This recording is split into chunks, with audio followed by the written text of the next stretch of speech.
They say Barbados is 166 square miles long and a mile wide. But here on this beautiful island, there is a side that many of us don't see. We have children whose parents need assistance for their children's daily living, for their education, and for their general well-being.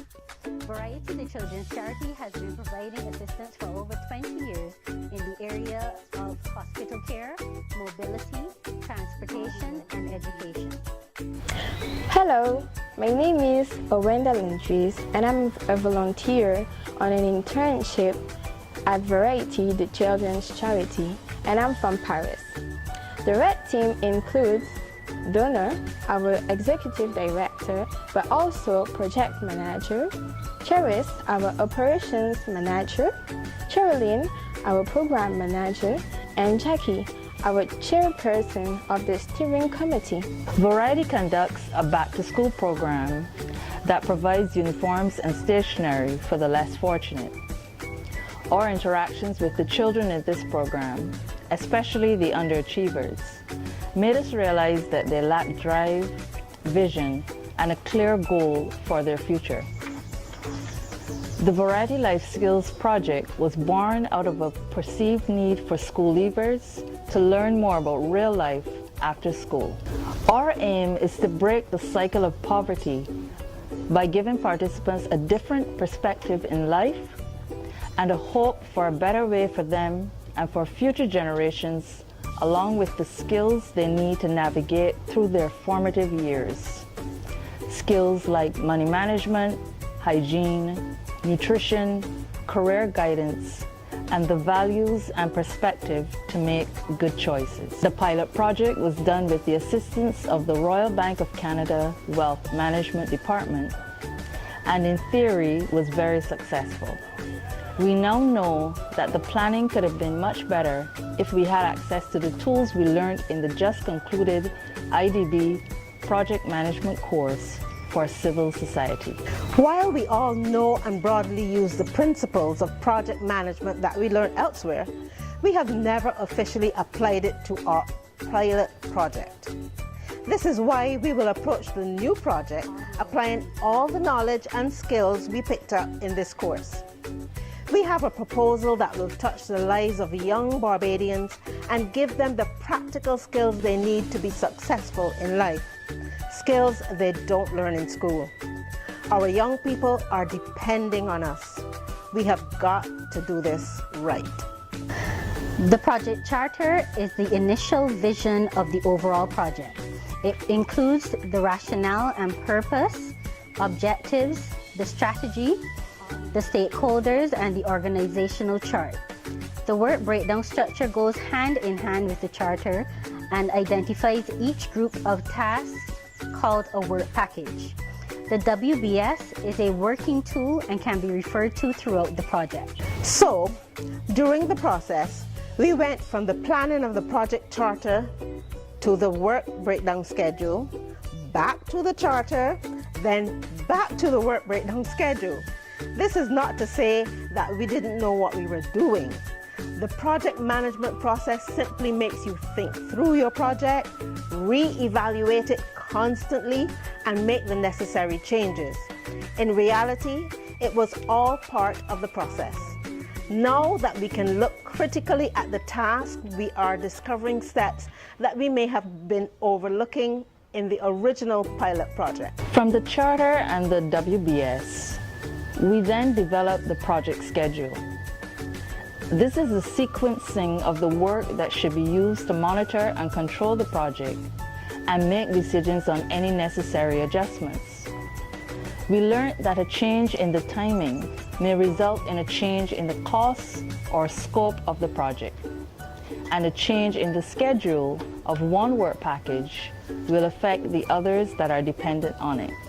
Using different techniques to come up with the schedule, we were able to use software to define the critical path of the project and determine possible delays. The practical assignment gave us a reality check.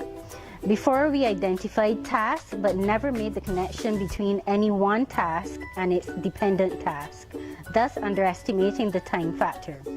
We were clueless to the critical path and its importance to the project. We appreciate that taking time to plan increases the chances for success. We can visualize the improvements the planning will bring to our project. Knowledge of the international standard for results-driven project management is invaluable to us as we work towards developing projects of a high standard to enhance civil society. Following our historical procedures, we expected to refer to primarily our past research for the sourcing of goods and services in order that we could acquire at optimal prices. However, the development of the procurement matrix gave us an excellent sense of methods we could utilize to make the process efficient and effective for the specific nature of our project. Our original approach to the usage of funds was going to be standard budgeting. Until this program, we did not have a concept of resource utilization, and this method was in fact very useful in seeing the way resources would be utilized over the duration of the project. The visual S-curve was effective in understanding the pace at which resources would be most rapidly used up, which is important as we proactively consider cash flow and the disbursement of funds. Risk management is a proactive step that allows the team to think about all possible risks and plan how to deal with them should they arise by looking at their causes, potential consequences, and then by seeking to eliminate or mitigate said risks. It should be a brainstorming team exercise, or we can use the SWOT and Delphi techniques. We can also go back to the WBS or the schedule for help in identifying the risk. Before, we were unclear of the scope of potential challenges for the project, and our vision of what might come up over the project's duration was limited to negative risk. We had not considered opportunities. After, we had the ability to see, impact, organize, and prioritize responses, therefore enhancing our proactive capacity. Further, this process built an awareness of opportunities which can be acted on by way of relationship building with stakeholders. The IADB certification training connects all the pieces of the puzzle of project management. For the responsibility matrix, we went back to the work breakdown schedule, the risk identification, and the organizational charts to help us decide on the responsibility matrix. We also learned how the matrix eliminates conflict. We had a fairly narrow vision of the work team and who would be responsible for which major duties and their conclusions. There was a sense that we may have to assign heavily to an already fully occupied project team for execution. An awareness that we could call upon interested and associated parties was helpful to broaden our understanding of responsibility. For example, the knowledge that we could consult and inform a board member and co-opt volunteers like Owenda was helpful and empowering. The text states that the main objective of the project communications matrix is to ensure that communication is generated with the appropriate quality and breadth, and that it reaches the various stakeholders at the proper time. Communications can be taken for granted, especially in our situation. We are in a small office, sitting near each other, so it is easy to assume we all know everything. Communication with others outside of the office will be done when we get the time to do it. Before the training, we communicated well internally, a little bit better with key stakeholders, and as necessary with our public.